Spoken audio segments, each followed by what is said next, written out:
сме в твоята къща, която е направена от естествени материали. И какво е усещането да живееш в къща от естествени материали, заобиколено дърво, камък, слама? Да, благодаря ти за въпроса. Добре дошла. Усещането е комфортно, много приятно и бих казал, човек, който живее, остане малко повече на гости, може да разбере какво е точно. Или хора, които са ходили на село, имали са на село такива къщи, кирпичени, от глина, слама и естествени материали, могат да кажат какъв хубав сън имат там. Освен хубавия сън, колко добре се чувстваш вътре, как не ти е задушно или пък не ти е нещо да ти тежи на главата или просто е много комфортно, защото си сред все едно си в гората.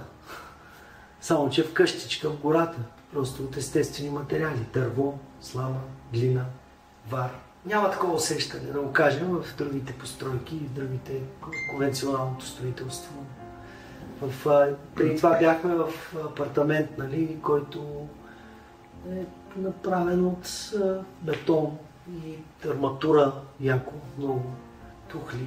И нали, тези сгради, те са обезпечени с изолация, която е от изкуствени материали, като стереопор или разни други неща, не са от вата, примерно, която е естествена.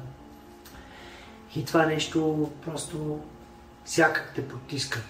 И затова от 2 месеца, откакто се преместихме в новия ни дом, който е от естествени материали, нали, имаме пресен опит от това, какво е било преди, какво е сега и просто усещането е наистина неописуемо. Няма просто разлика.